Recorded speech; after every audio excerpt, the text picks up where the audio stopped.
विजय के भाई की शादी हो जाती है और शादी में पूरा एंजॉय करने के बाद विजय अगले ही दिन अपनी कमियों को एक पेपर पर लिखने लगता है। सब कुछ एनालाइज करने के बाद विजय अब सिर्फ तैयारी में लग जाता है। पर पेपर में सिर्फ 25 ही दिन बचे थे, तो विजय को थोड़ा डाउट होने लगता है कि कहीं वो फिर से फेल ना हो जाए। तो उसने अपने मेंटोर्स और कुछ दोस्तों से बात करी, तो ज़्यादातर लोगों ने कहा कि टाइम तो बहुत ही कम है, इस बार पेपर मत ही दो। ऊपर से सीट्स भी बहुत कम है इस बार, तो अगली बार ही देना। इस बार फेल हुए तो कहीं डिप्रेशन ना हो जाए तुम्हें।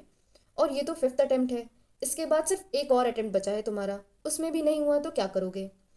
इसलिए अटेम्प्ट वेस्ट मत करो। विजय ने काफ़ी सोचा इस बारे में और फिर उसने एक लिस्ट बनाई कुछ इंपॉर्टेंट टॉपिक्स की और खुद से बोला, अगर ये लिस्ट पूरी हो जाएगी तो मैं प्रीलिम्स दूंगा, वरना स्किप कर दूंगा।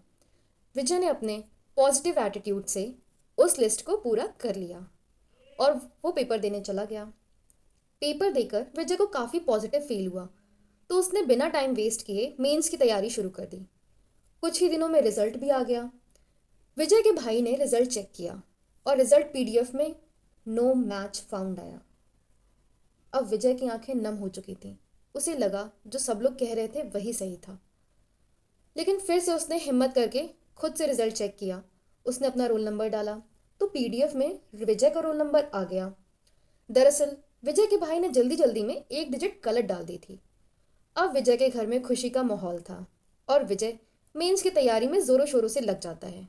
उसने सोचा इस बार वो कोई कसर नहीं छोड़ेगा। अब मेंस देने के बाद विजय थोड़ा सा ब्रेक लेता है और उसके बाद फिर तैयारी शुरू कर देता है। 2 महीने में मेंस का रिजल्ट आ जाता है।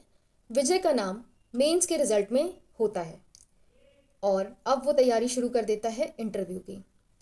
विजय का इंटरव्यू भी आ जाता है और वो भी लगभग अच्छा ही जाता है। कुछ ही महीनों बाद जब यूपीएससी 2018 का फाइनल रिजल्ट आता है, तो विजय की रैंक 104 होती है और विजय आईपीएस बन जाता है। घर में खूब जश्न मनाया जाता है। दोस्त रिश्तेदार सबके फ़ोन आने लगते हैं। बहुत ही खुशी का माहौल होता है। पर विजय के मन में कुछ और चल रहा था। कुछ दिनों बाद विजय अपनी आईपीएस ट्रेनिंग पर चला जाता है। ट्रेनिंग पूरी होने के बाद विजय 2021 में फिर से यूपीएससी एग्ज़ाम में बैठता है और इस बार विजय अपना सपना फाइनली पूरा कर लेता है। वो 70वीं रैंक लाकर आईएएस बन जाता है। विजय की कहानी से आपको क्या सीख मिलती है, प्लीज़ कमेंट सेक्शन में बताइए। Thank you.